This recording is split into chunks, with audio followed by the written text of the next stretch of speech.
Hello friends, welcome to study revolution. आज आपण 11 जानेवारी 2026 चा द बघतोय आणि तोही आपल्या मातृभाषेतून म्हणजे मराठीमधून.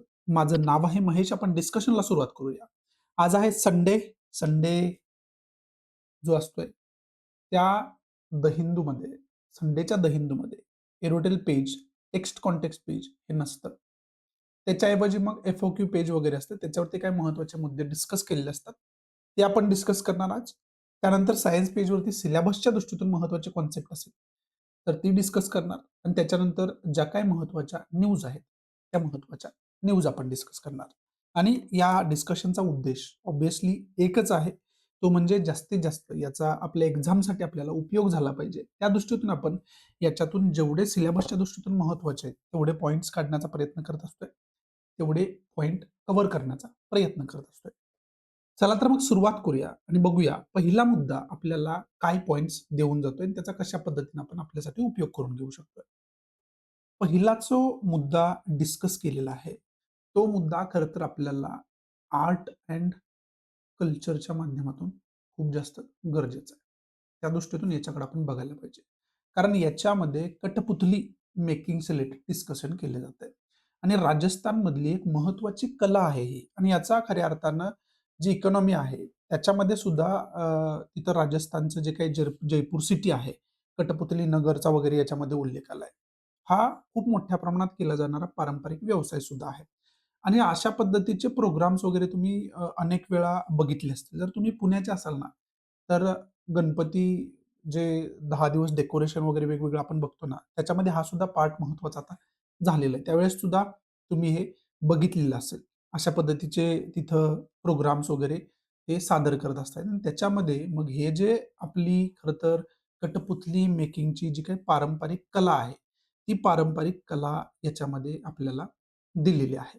मग याच्याकडे आपल्याला आर्ट अँड कल्चरच्या माध्यमातून बघायचं आहे आणि याची आर्ट अँड कल्चरच्या माध्यमातून आपल्याला चांगल्या पद्धतीनं याचा खरं तर अभ्यास करून ठेवायला लागेल आणि त्याचा त्या पद्धतीनं खऱ्या अर्थानं आपल्याला अभ्यास करून ठेवायचा आहे. त्या दृष्टीतून आपल्यासाठी हे महत्त्वाचं आहे. आर्ट अँड कल्चरच्या माध्यमातून. मग ते प्रिलियमसाठी पण महत्त्वाचं आहे आणि ते मेनसाठी पण महत्त्वाचं आहे.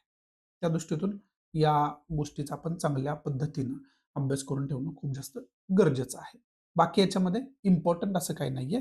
पण आर्ट अँड कल्चरचा जो मुद्दा आहे ना, तो आपल्यासाठी प्रिलियमच्या दृष्टीतून खूप जास्त महत्त्वाचा मानला जातो. त्यामुळं त्याचा आपण चांगल्या पद्धतीनं अभ्यास करणं खूप जास्त गरजेचं आहे. पुढचा मुद्दा जर आपण बघितला, तर पुढचा मुद्दा अनलॉफुल ॲक्टिव्हिटी प्रिव्हेन्शन ॲक्ट, ज्याला आपण शॉर्टमध्ये UAPA म्हणतो. त्या UAPA विषयी खरं तर डिस्कस केले गेले. आता हा जो UAPA आहे ना, तो पहिल्यापासून खऱ्या अर्थानं कॉन्ट्रोव्हर्सीचा मुद्दा ठरलेला आहे. अनलॉफुल ॲक्टिव्हिटी प्रिव्हेन्शन ॲक्ट ज्याला आपण म्हणतो. मग याच्यामध्ये आता ते उमर खालिदची केस जी आहे, ते उमर खालिदची केस जी आहे, ज्याच्यामध्ये बाकी लोकांना बेल झाली, पण त्याला बेल झाली नाही. त्यामुळे सुद्धा हा मुद्दा न्यूजमध्ये. पण ती केस पर्टिक्युलर आपल्यासाठी अजिबात महत्त्वाची नाही. आपल्यासाठी महत्त्वाचं आहे UAPA. याच्यावरती आयोगाने याच्या अगोदर क्वेश्चन विचारला आहे. त्यामुळं मग हे unlawful prevention unlawful activity prevention act जो आहे, तो नेमका काय आहे? तो कधी आला होता? त्याच्यामध्ये काय-काय महत्त्वाचे रूल्स दिलेले आहेत. मग अनलॉफुल ॲक्टिव्हिटीची डेफिनिशन त्याच्यामध्ये काय दिलंय? कारण हे अनलॉफुल ॲक्टिव्हिटी बेकायदेशीर जी तुमची कार्यवाही आहे, त्याच्यामध्ये नेमकं काय-काय येतं? त्याची जी डेफिनेशन आहे, तो खरं तर याच्यातला खूप जास्त महत्त्वाचा मुद्दा आणि डिबेटचा मुद्दा आहे, कॉन्ट्रोव्हर्सीचा मुद्दा आहे असं मानलं जातं. मग याच्या अंतर्गत अनलॉफुल ॲक्टिव्हिटीची डेफिनेशन काय दिलेली आहे, याचा अभ्यास करणं खूप जास्त गरजेचं आहे. आणि सगळ्यात महत्त्वाचं म्हणजे आत्तापर्यंत ज्युडिशियरीने विशेष करून सुप्रीम कोर्टानं काय-काय याच्यावरती जजमेंट दिलेले आहेत. ते जजमेंट आपल्याला बघणं खूप जास्त गरजेचं आहे. त्या जजमेंटचं खरं तर एक नोट आपण बनवून ठेवायला पाहिजे. म्हणजे याच्यावरती कशाही पद्धतीने क्वेश्चन आला, तर त्याच्यामध्ये चांगल्या पद्धतीने आपण ॲन्सर रायटिंग करू शकतो. त्यामुळं सुप्रीम कोर्टाचे जे जजमेंट्स आहेत, ते जजमेंट्स आपण चांगल्या पद्धतीने करणं गरजेचं आहे. आता याच्यामध्ये जर युनियन ऑफ इंडिया व्हर्सस के. नजीब नावाची एक खरं तर जजमेंटचा याच्यामध्ये उल्लेख आहे. असे अनेक याच्याशी रिलेटेड जजमेंट्स आहेत सुप्रीम कोर्टाचे. त्याच्यातले कोणतेही महत्त्वाचे 3 जरी जजमेंट आपण काढून ठेवले ना, तरी ते मोर दॅन सफिशियंट आपल्यासाठी. आणि मग तशी वेगवेगळी नोट याची जी आहे, ती बनवून ठेवणं खूप जास्त गरजेचं आहे आणि ते आपण बनवून ठेवायला पाहिजे. बाकी केस रिलेटेड डिटेल्स दिलेत ते आपल्यासाठी महत्त्वाच्या नाहीयेत. पुढचा जो मुद्दा आहे, तो पुढचा मुद्दा आपल्यासाठी एन्व्हायर्नमेंटच्या दृष्टीतून खूप जास्त गरजेचं आहे. एन्व्हायर्नमेंटच्या दृष्टीतून. त्यामुळं याच्याकडे विशेष लक्ष तुमचं असणं गरजेचं आहे. आता याच्या व्यवस्थित नोट काढणं खूप जास्त गरजेचं आहे. परत एकदा मी रिपीट करतोय, याच्या व्यवस्थित नोट काढणं खूप जास्त गरजेचं आहे. खूप महत्त्वाचा मुद्दा आहे. याच्या अगोदर तुम्हाला ह्या गोष्टी मी सांगितल्यात वेगवेगळ्या डिस्कशनमध्ये. जरी त्या तिथं दिल्या नसल्या तरी सुद्धा एन्व्हायर्नमेंट रिलेटेड काय-काय अभ्यास करून ठेवायचा आहे. याच्यामध्ये तुम्हाला UNF ट्रिपल सीचं सांगितलं होतं. बाकी गोष्टी पण पॅरिस अग्रीमेंट विषयी वगैरे सांगितलं होतं आणि त्याच्यावरती आता फायनली एडिटोरियल आलेलं आहे संडेच्या या द हिंदूमध्ये. आणि जे FAQ पेज असतं त्याच्यावरती हा मुद्दा चांगल्या पद्धतीने डिस्कस केलेला आपल्याला या ठिकाणी बघायला मिळतोय. मग याच्यामध्ये हा जो मुद्दा आहे तो नेमका काय डिस्कस केलाय? तर फेब्रुवारी 4, 2025 मध्ये आपण बघितलं, की USA गव्हर्नमेंट म्हणजे डोनाल्ड ट्रम्प यांनी सांगितलं, की जगभरातल्या अशा ऑर्गनायझेशनची लिस्ट काढा, ज्याचा आपल्या खरं तर कॉन्फ्लिक्ट ऑफ इंटरेस्ट आहे. म्हणजे त्या ऑर्गनायझेशनमध्ये मधून आपण बाहेर पडूया. म्हणजे आपलं जे इंटरेस्ट आहे त्याच्या अगेन्स्ट कुठेतरी त्या ऑर्गनायझेशनचं फ्रेमवर्क आहे. तशा पद्धतीने आपल्याला तो मग कॉन्फ्लिक्ट ऑफ इंटरेस्ट होता. अशा ऑर्गनायझेशनची लिस्ट काढायला सांगितली होती. त्याच्या अंतर्गत 66 अशा ऑर्गनायझेशन काढण्यात आल्या किंवा असे ग्रुप काढण्यात आले, की ज्याच्यातून USA बाहेर पडणार आहे. आणि त्याच्यापैकी काही महत्त्वाच्या ऑर्गनायझेशन म्हणजे युनायटेड नेशन जे एन्व्हायर्नमेंटशी रिलेटेड आहे. Framework convention on climate change जे आहे, ती आहे ज्याला आपण UNF ट्रिपल सी म्हणतो. त्याचबरोबर United Nation inter governmental panel on climate change हे आहे महत्वाचं आणि विशेष करून जागतिक तापमान वाढ जी आहे, ज्याला आपण ग्लोबल वॉर्मिंग म्हणतो.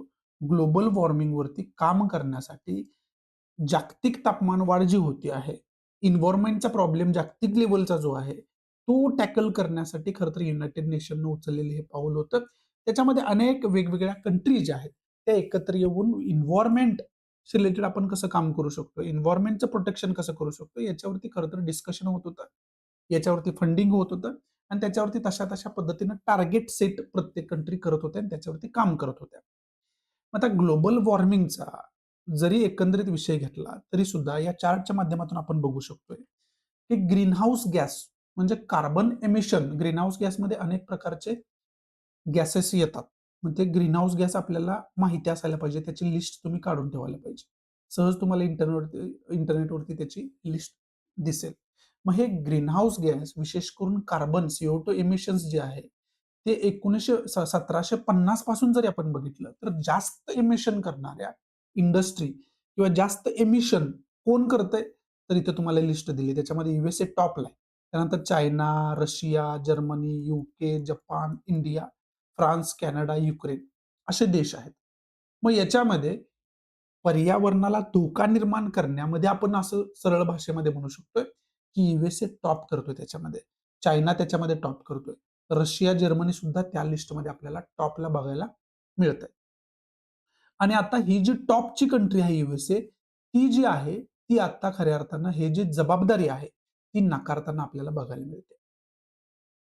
आणि याच्यामध्ये डोनाल्ड ट्रम्प तर हे अशा गोष्टी मानतच नाहीत. हे सगळ्या म्हणजे धोका वगैरे आहे असं म्हणतात ते, की ग्लोबल वॉर्मिंग वगैरे असं काही नसतं. असं यांचं पर्सनल ओपिनियन आहे, जे की हास्यास्पद आहे, पण त्याला आपण काय करू शकत मग आता एन्व्हायर्नमेंटशी धोका पोहोचवण्यामध्ये आपण टॉप करतोय, पण एन्व्हायर्नमेंटला प्रोटेक्ट करण्यामध्ये सुद्धा आपण काही भाग घेणार नाही. म्हणजे आपण जे केलेलं आहे, आपण जे विनाशाकडे चाललेलो आहे, ते विनाश आपण सगळ्यात जास्त करतोय, पण तो रोखण्यासाठी आपण अजिबात प्रयत्न करत नाहीये.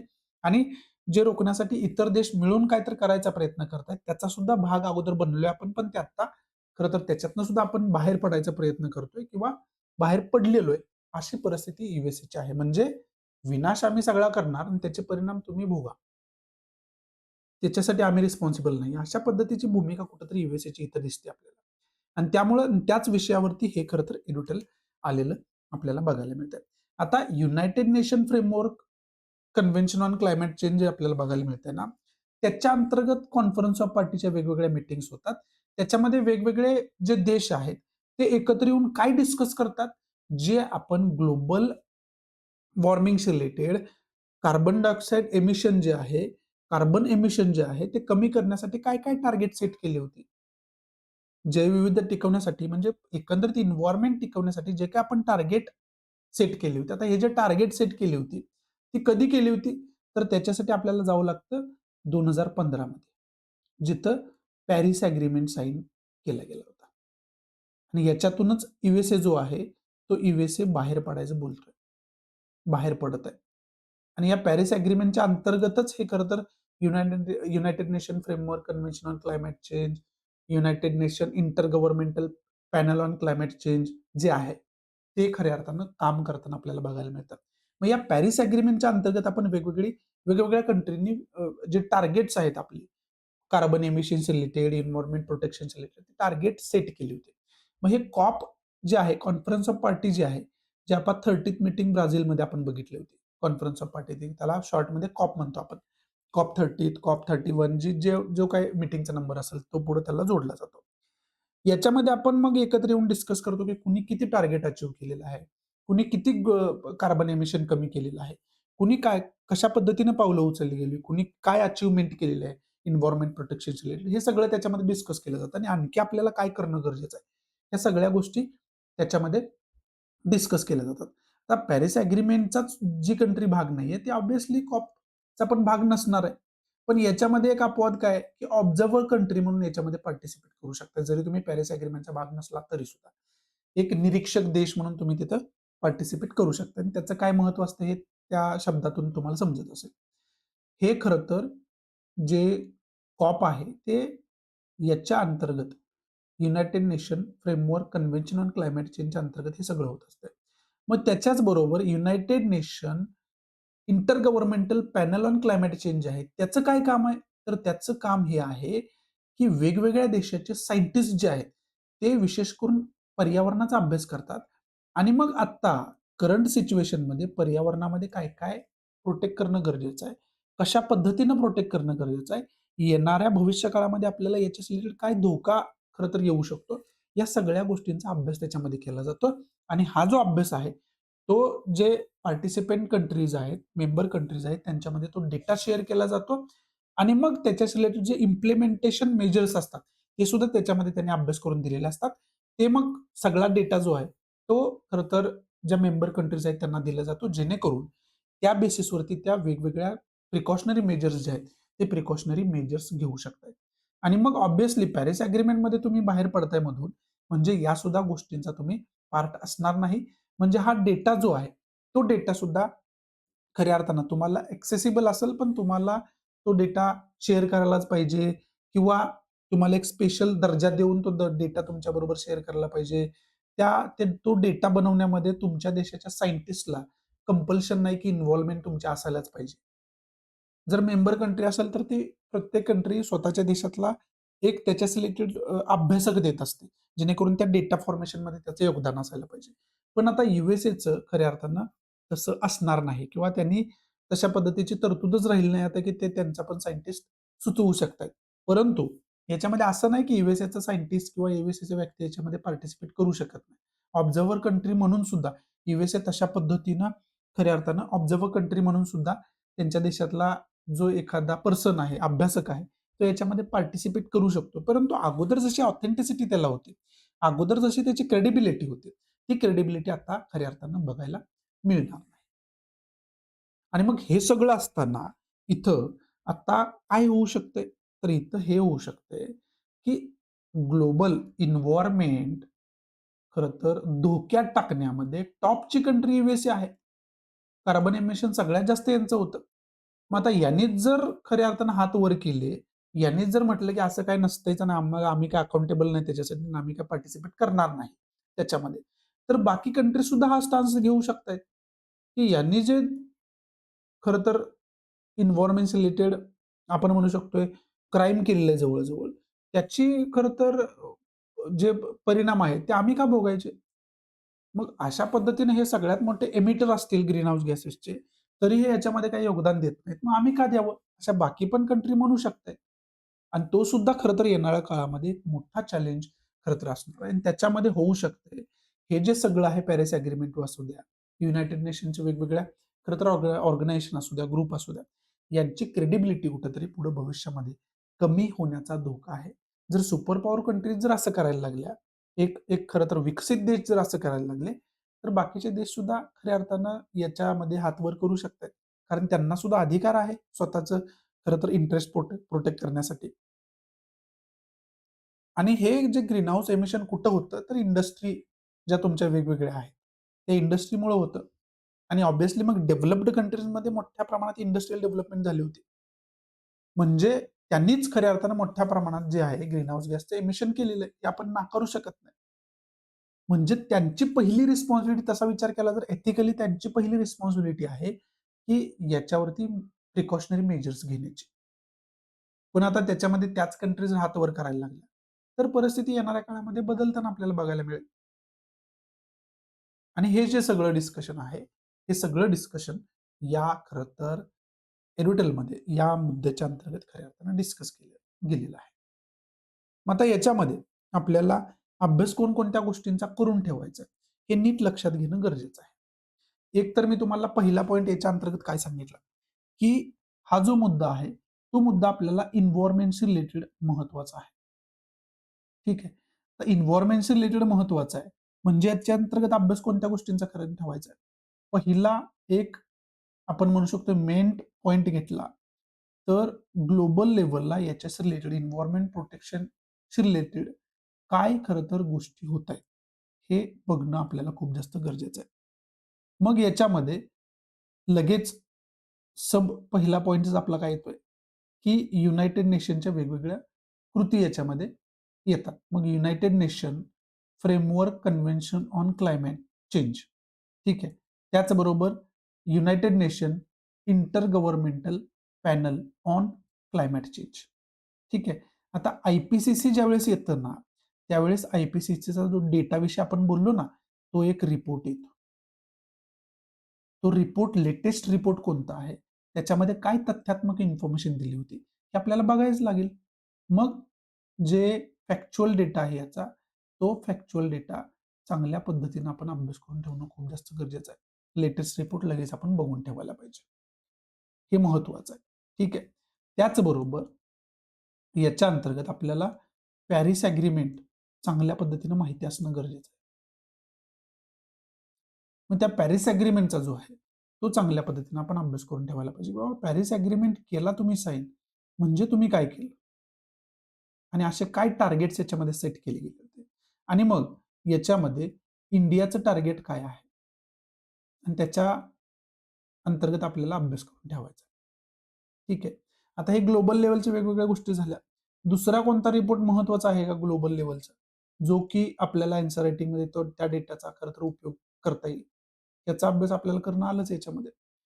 दुसरा मुद्दा मेन पॉइंट याच्यामध्ये आहे, की नॅशनल लेव्हलला म्हणजे एक भारत देश म्हणून आपण काय याच्यावरती करतोय? मग सुरुवात होते काल आपण याच्यावरती काल पण डिस्कस केली, की स्वच्छ भारत मिशन. हे स्वच्छ भारत मिशन याचंच खरं तर फळ आहे. त्याचबरोबर दुसरा पॉइंट याच्याशी रिलेटेड एन्व्हायर्नमेंट प्रोटेक्ट करण्यासाठी आपण कोणते रूल्स अँड रेग्युलेशन्स बनवले? त्याच्यामध्ये ॲक्ट्स असतील, बाकी काही योजना असतील महत्त्वाच्या, महत्त्वाच्या स्कीम्स असतील. त्या गोष्टी कशा-कशा आहेत? त्या सगळ्या गोष्टींचा अभ्यास याच्या अंतर्गत करणं आलंच. आणि तो अभ्यास चांगल्या पद्धतीनं खऱ्या अर्थानं आपण करायला पाहिजे. आणि आता जसं inter governmental panel on climate चेंजचा रिपोर्ट जसा महत्वाचा तसं युनायटेड नेशन UNFCCC ज्याला आपण United Nation framework convention on climate change म्हणतो. त्याच्या अंतर्गत काय कंडक्ट केलं जातं? तर कॉन्फरन्स ऑफ पार्टीच्या मीटिंग कंडक्ट केल्या जातात. ब्राझीलमध्ये 30th मीटिंग झालेली तुम्हाला मी सांगितलं. मग हे लेटेस्ट मीटिंग कोणते बघायला पाहिजे? ऑब्व्हियसली ब्राझीलमधले. मग त्याच्यामध्ये महत्त्वाच्या गोष्टी कोणत्या डिस्कस केल्या? त्याच्या इम्पोर्टंट पॉइंट काय-काय होते? या सगळ्या गोष्टींचा आपल्याला अभ्यास चांगल्या पद्धतीने करून ठेवायला लागेल. त्या दृष्टीतून ह्या सगळ्या गोष्टी महत्त्वाच्या आहेत. बाकी यू-एस-ए महत्त्वाचा आहे. पुढे मी यू-एस-एशी रिलेटेड खूप जास्त चर्चेमध्ये आहे. त्यामुळे त्याचं सगळंच ग्लोबल पॉलिटिक्स जे आहे ते आज आपण डिस्कस करणार आहे. ते पुढे आपण डिस्कस करूयाच. पण एन्व्हायर्नमेंटच्या माध्यमातून हे सगळे पॉइंट आपण चांगल्या पद्धतीनं अभ्यास करून ठेवायला पाहिजे. त्या दृष्टीतून आपल्यासाठी हा मुद्दा जो आहे तो आपल्यासाठी महत्वाचा आहे. आणि जसं की मी तुम्हाला सांगितलं, पुढेच आपल्याला बघायला मिळतंय, की जी यूएसए मधली जी ट्रम्प नीती आहे आणि मग त्याच्या रिलेटेड ज्या काही महत्त्वाच्या पर्सनॅलिटी आहेत, त्यांची काय यूएसए जे आता करते त्याच्या पाठीमागं खरं तर आयडिओलॉजी आहे. त्याच्या पाठीमागे त्यांचा काय विचार आहे, हे याच्यामध्ये बऱ्यापैकी डिस्कस केले आणि हे खूप मोठ्या प्रमाणात खऱ्या अर्थानं डिस्कशन आपल्याला या ठिकाणी बघायला मिळतं. पण याच्यातून आपल्याला अभ्यास कोणत्या गोष्टींचा करून ठेवायचा हे नीट लक्षात घ्या. आपल्याला अभ्यास करून ठेवायचा आहे, की जगभरामध्ये एक तर वर्ल्ड मॅपचा आपल्याला चांगल्या पद्धतीने अभ्यास करून ठेवायला लागेल. तर वर्ल्ड मॅपचा अभ्यास करणं म्हणजे काय? वर्ल्डच्या सगळ्याच गोष्टींचा मायक्रो गोष्टी बघत बसायचं हे जिओग्राफीमध्ये तुम्हाला थोडंफार करावं लागणार आहे. त्याच्यामध्ये काही दुमत नाहीये. परंतु करंटला जोडत असताना ग्लोबल मॅप जोडणं कसा गरजेचा आहे? तर त्याच्यासाठी आपल्याला लक्षात घ्यायला लागेल, की करंट डिस्कशनमध्ये ग्लोबल मॅपवरचे कोणते हॉटस्पॉट आहेत हे लक्षात घेणं गरजेचं आहे. ते हॉटस्पॉट पहिल्यांदा आपण चांगल्या पद्धतीने बघूया. एक तर साऊथ चायना सीचा जो हा एरिया आहे ना, तो साऊथ चायना सीचा एरिया खूप जास्त खरं तर न्यूजमध्ये असतो आणि ते ऑब्व्हियसली चायनाच्या दादागिरीमुळे न्यूजमध्ये असतो. त्यामुळं हा जो साऊथ चायना सीचा एरिया आहे ना, तो साऊथ चायना सीचा एरिया त्याच्यामध्ये न्यूजमध्ये आला. मग याचा मॅपच्या माध्यमातून आपण चांगल्या पद्धतीनं अभ्यास करणं गरजेचं आहे. दुसरा इंडियन ओशन आणि पॅसिफिक ओशन या दोघांनी मिळून बनलेला ज्याला आपण इंडो पॅसिफिक रिजन म्हणतो, हा न्यूजमध्ये खूप जास्त आहे.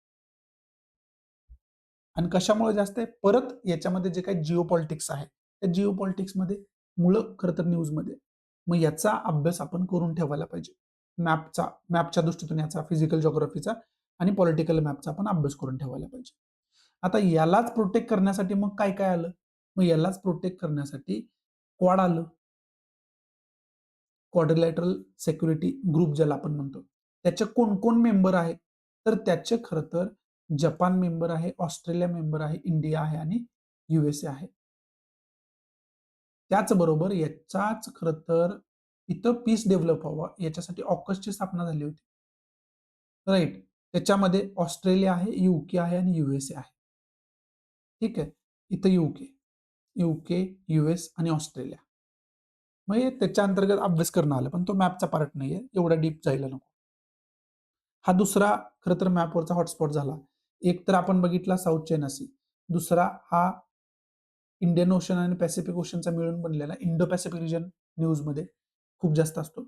आता हॉर्न ऑफ आफ्रिका ज्याला म्हणतात ना, तो हा पार्ट आहे. हा न्यूजमध्ये का होता आता?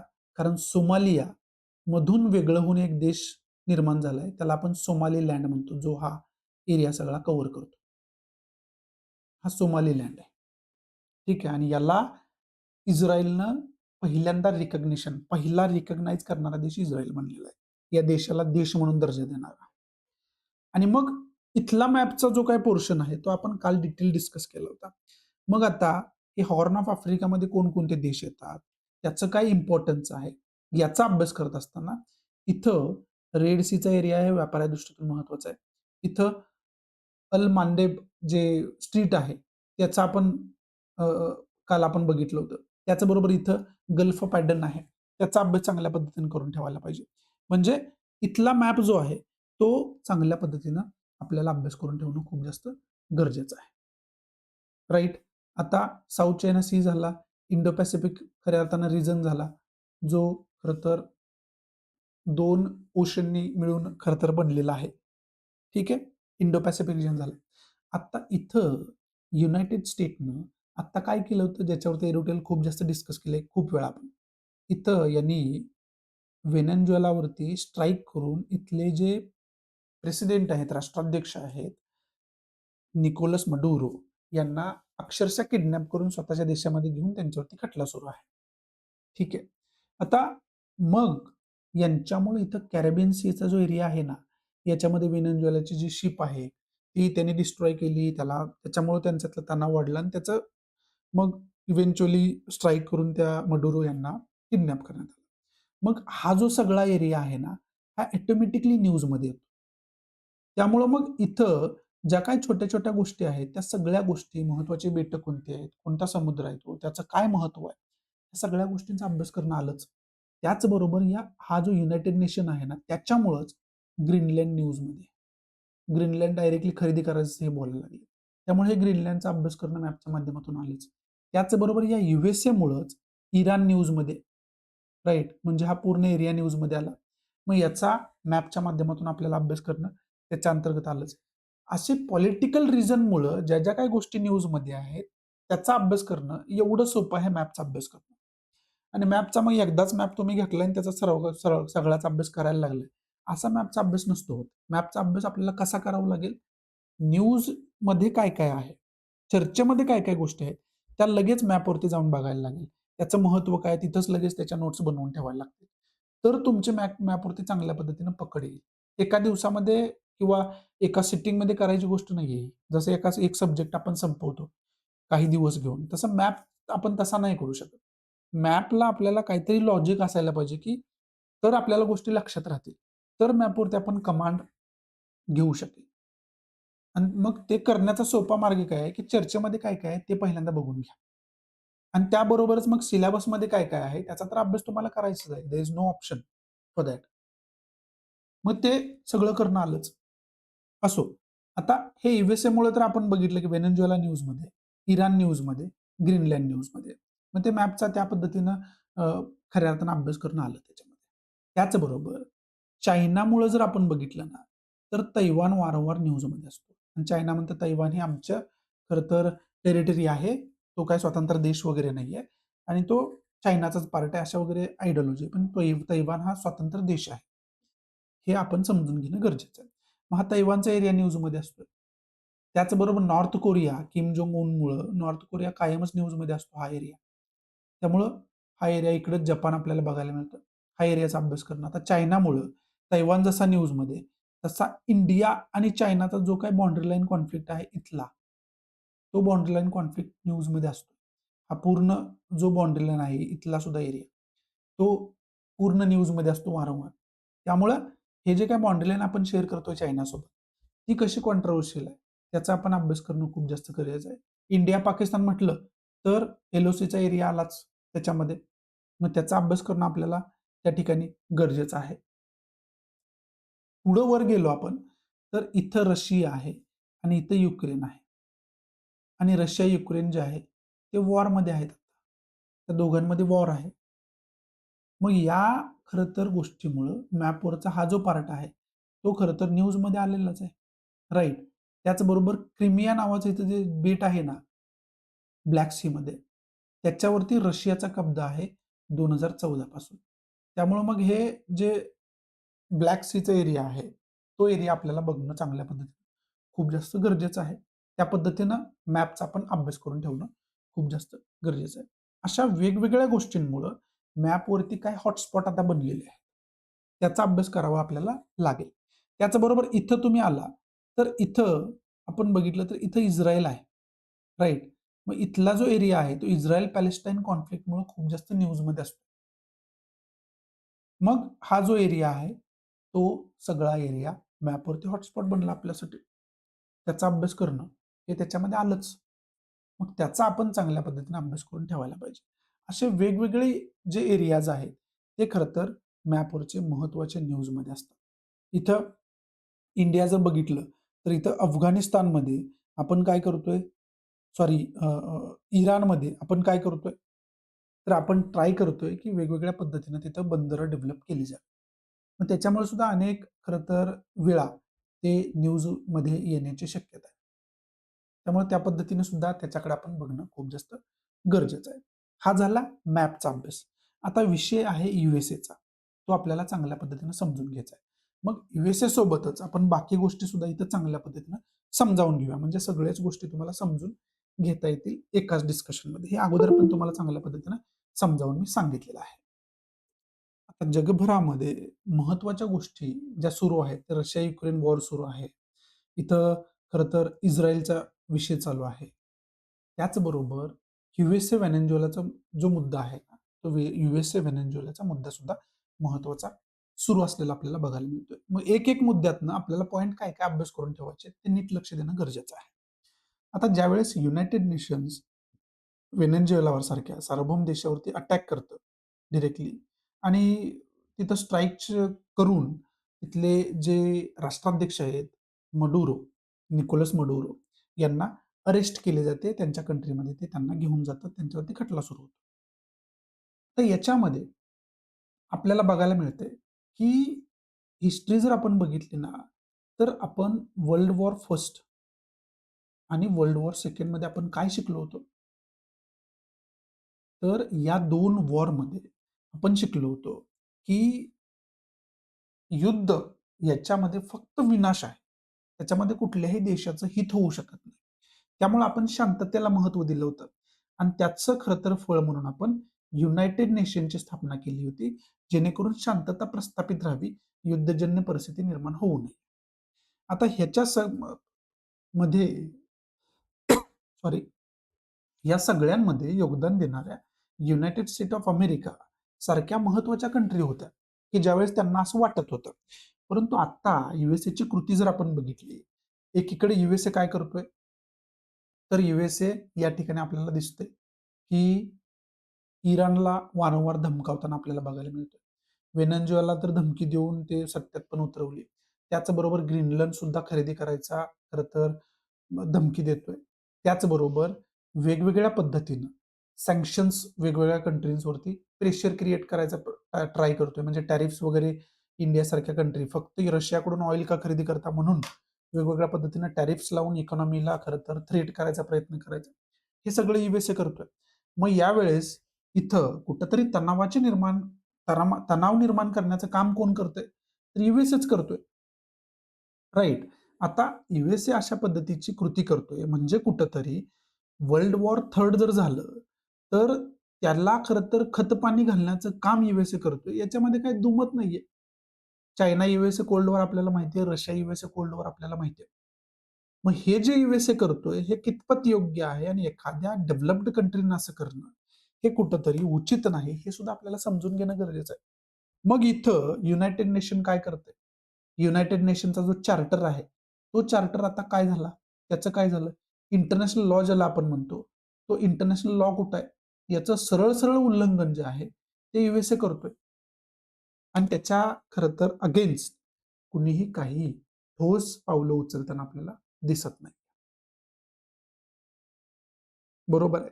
मग याच्यामध्ये युएसए जर एखाद्या छोट्या देशावरती अशा पद्धतीची कारवाई करून राष्ट्राध्यक्षाला उचलून घेऊन जात असेल आणि त्याला नाव देत असेल, की हे जे मडुरो होते, ते ड्रग्ज तस्कर होते, त्यांना ड्रग्ज कार्टल्सला मदत करणारं यांचं गव्हर्नमेंट होतं आणि हे सत्तेवर आले होते, तिथं हुकुमशाही करत होते हे.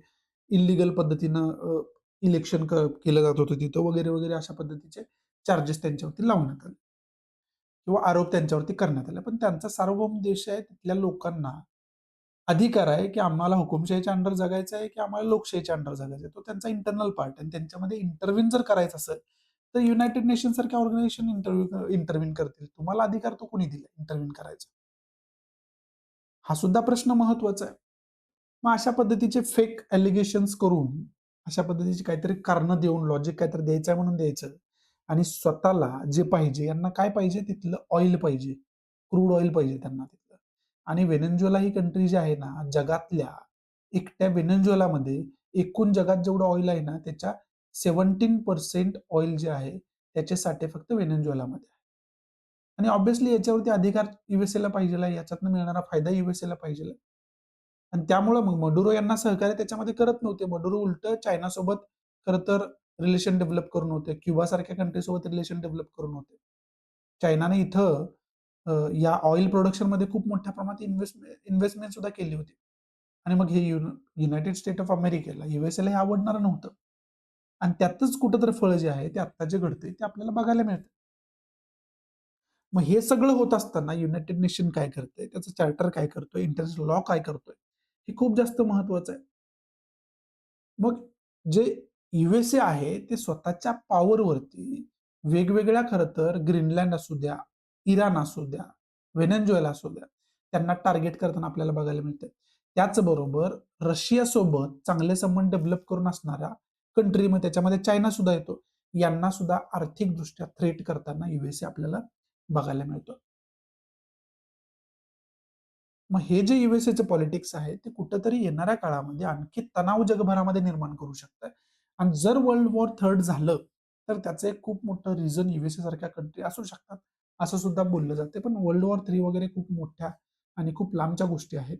पण आता सुद्धा जर परिस्थिती आपण बघितली, तर या परिस्थितीमध्ये यूएसएचं जे काही बिहेवियर आहे, ते बिहेवियर कुठेतरी योग्य नाही. आणि एन्व्हायर्नमेंटचं जे एरोटेल आता आपण बघितलं ना, त्याच्यामध्ये सुद्धा आपल्याला लक्षात येते, की जे रिस्पॉन्सिबिलिटी आहे, ती रिस्पॉन्सिबिलिटी यांना घ्यायची नाही. पण जगभरामध्ये जो काही महत्त्वाचा फायदा आहे, तो फायदा सगळ्यांना पाहिजेल. अशी कुठेतरी हिपोक्रेटिक आपण म्हणू शकतो, हिपोक्रेसी जी आहे, दोघलापण ज्याला आपण म्हणतो, ते जे आहे ना, ते युनायटेड स्टेट्स आपल्याला समोर खरं तर एक्सपोज होताना बघायला मिळते. आणि त्याची त्यांना पर्वा नाहीये. मग युनायटेड नेशन्स रिलेटेड जे महत्त्वाचे मुद्दे आहेत, ते महत्त्वाचे मुद्दे हे सगळे आपल्याला याच्यातून अभ्यास करणं खूप जास्त गरजेचं आहे, जे जे जागतिक लेव्हलला महत्त्वाचे आहे. याच्या पुढे जाऊन आपण बघितलं तर अजून जगामध्ये काय चालू आहे? तर अजून जगामध्ये रशिया-युक्रेन वॉर चालू आहे. मग रशिया-युक्रेन वॉर चालू आहे. त्याच्यामध्ये यूएसए जो आहे तो रशियाला अपोज करतोय. का? तर एखाद्या छोट्या कंट्रीवरती तुम्ही असं कसं काय अटॅक करू शकताय, बळाचा वापर करताय वगैरे, वगैरे. आणि परत पुतीनला इथला हुकुमशहा वगैरे म्हणतात. त्याच्यामध्ये बऱ्यापैकी तथ्य पण आहे. पण जर तुम्ही हे सेम कृती करत असाल, तर ती योग्य आहे. आणि रशियाने ती सेम कृती केलं तर ती चुकीची आहे. म्हणजे इथं हिपोक्रेसी दिसत नाहीये का? इथं आपल्याला सरळ-सरळ समजतंय ना. मग हे करत असताना हे जे युरोपियन युनियन आहेत ना, हे खरं तर खूप मोठ्या प्रमाणात क्रिटिसाइज करतात रशिया. त्याला बायकॉट करतात, वेगवेगळे सँक्शन्स लावतात रशियावरती. आणि जे यूएसएने सँक्शन्स लावलेले आहेत, तशा पद्धतीचे सँक्शन्स युरोपियन युनियनच्या ज्या कंट्रीज आहेत, त्यांनी सुद्धा रशियावरती लावलेले आहेत. मग आता हे जे युरोपियन युनियन आहे, ते आता काय करते? आता का यूएसएच्या विरोधात बोलत नाही? किंवा याच्यावरती तुमचं मत तरी द्या. काय मत आहे ते? मग ते होताना दिसत नाहीये. म्हणजे कुठेतरी जे शक्तिशाली देश आहे, डेव्हलप्ड कंट्रीज आहेत, त्या स्वतःच्या सोयीनुसार खरं तर वागताना आपल्याला बघायला मिळतात. आपल्या जे इंटरेस्टच्या विरोधात असेल, त्याच्यावरती आपण गप्प बसायचं किंवा त्याला सपोर्ट विरोधात जाऊन करायचा. आणि आपल्या इंटरेस्टमध्ये ज्या गोष्टी असतील, त्या गोष्टीवरती खरं तर आपल्या सोयीनुसार, आपल्या इंटरेस्टनुसार खरं तर निर्णय घ्यायचा, डिसिजन द्यायचं, स्टेटमेंट द्यायचं. ही टेंडन्सी जी आहे, ती डेव्हलप्ड कंट्रीची आपल्याला बघायला मिळते, विशेष करून युरोपियन आणि यूएसएची. ही जी हिपोक्रेसी आहे, ती वर्ल्ड पॉलिटिक्समध्ये आपल्याला पहिल्यापासून वर्ल्ड वॉर फर्स्ट, सेकंड असू द्या किंवा आत्ताची परिस्थिती असू द्या, ते बघत आपण आलेलो आहे.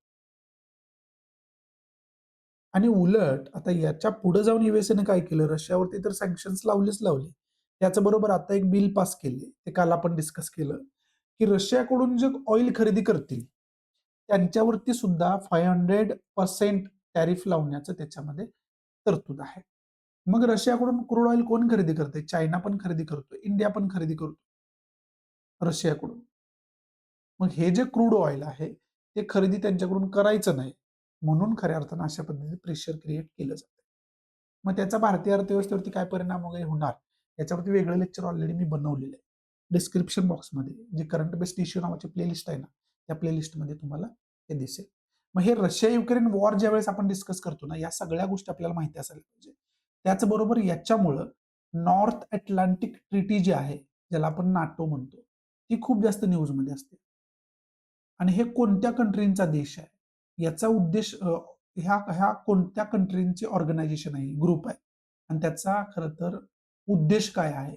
या सगळ्या गोष्टींचा याच्या अंतर्गत आपल्याला अभ्यास करणं आलंच. आणि मॅपच्या माध्यमातून काय अभ्यास करायचा हे ऑलरेडी तुम्हाला सांगितलं. हे रशिया-युक्रेन वॉरचं झालं. पुढे जाऊन आपण बघतोय अजून महत्त्वाची गोष्ट काय चालू आहे त्याच्या अगोदरपासून. इस्रायल पॅलेस्टाईन कॉन्फ्लिक्टमुळे गाझा स्ट्रिपमध्ये अक्षरशः लोकांची कत्तल केली जाते. मग हे जे आहे ना, याचा सुद्धा आपल्याला अभ्यास करावा लागेल, की याच्यामध्ये सगळ्या या गोष्टींमध्ये इंडियाची पोझिशन काय हा तर अभ्यास करणं आलंच. त्याचबरोबर इस्रायल पॅलेस्टाईन कॉन्फ्लिक्ट जो आहे, याच्यामध्ये याची हिस्ट्री काय आहे? याच्यामध्ये मग युनायटेड नेशन काय करतंय? हे बघायला लागलं. तर अशा गोष्टींवर युनायटेड नेशन वगैरे खूप ॲक्टिव्ह असतं. युरोपियन युनियनच्या कंट्री वगैरे खूप ॲक्टिव्ह असतात.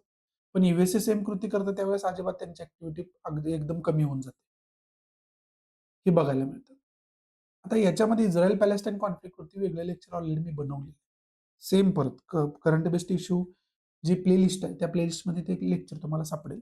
त्याच्यामध्ये इस्रायलच्या स्थापनेपासून मग वर्ल्ड वॉर सेकंड पासून ते आत्तापर्यंत सगळं त्याच्यामध्ये तुम्हाला मी समजावून सांगितलं आहे. तिथं तुम्ही ती इन्फॉर्मेशन बघू शकता. म्हणजे एकंदरीत हे जे वर्ल्ड मध्ये महत्त्वाचे मुद्दे सुरू आहेत, ते मुद्दे, त्याचं बॅकग्राऊंड, त्याच्यावरती तुमचं बॅलन्स्ड ओपिनियन काय, हे डेव्हलप होण्यासाठी ही समज सगळी आपल्याला असायला पाहिजे आणि ती समज डेव्हलप होण्यासाठी हा सगळा तुम्हाला अभ्यास चांगल्या पद्धतीने करून ठेवायला.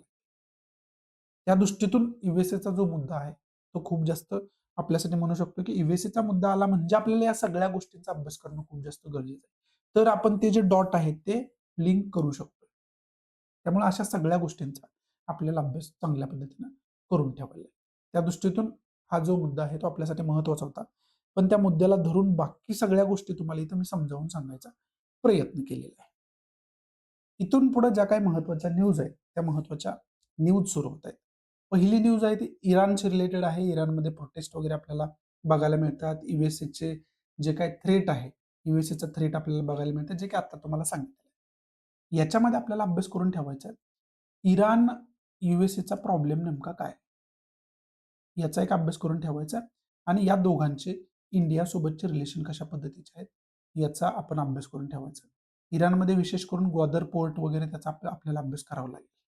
कारण ते आपण डेव्हलप करतो असं बोललं जातंय. मग त्या गोष्टीचा आपण चांगल्या पद्धतीने अभ्यास करून ठेवायचा याच्यामध्ये. पुढे यूएसए व्हेनेझुएला विषयीची न्यूज आहे. आता नवीन जे गव्हर्नमेंट एस्टॅब्लिश झाले, इंटरिम गव्हर्नमेंट ज्याला आपण म्हणतो. परत एकदा ते डिप्लोमॅटिक टॉक जे आहे, ते रिस्टोर करायचा प्रयत्न करतायत यूएसए सोबत. अशा पद्धतीची न्यूज आहे. तर ऑब्व्हियसली यूएसएचं पपेट गव्हर्नमेंट तिथे येणार आणि ते जे ऑइलचे साठे वगैरे वेगवेगळे आहेत, ते कसं आपण कंट्रोल करू शकतो. हे यूएसए त्याच्यावरती अगोदर प्रोग्राम त्याने ऑलरेडी बनवलेला असेल, ते परत इम्प्लिमेंट तिथं होताना आपल्याला बघायला मिळेल. मग याच्या अंतर्गत अभ्यास कुठल्या गोष्टींचा करून ठेवायचा वगैरे मी तुम्हाला ऑलरेडी सांगितलेलं आहे. पुढची न्यूज आहे तेलंगणाशी रिलेटेड. तेलंगणामध्ये कफ सिरफ जे एका कंपनीचं पर्टिक्युलर एक बॅच आहे, त्याच्यामध्ये कुठेतरी कंटॅमिनेशन होताना आपल्याला बघायला मिळालेलं आहे. त्यामुळे त्यांनी स्टॉप यूजची नोटीस खरं तर त्याच्यामध्ये काढलेली आहे.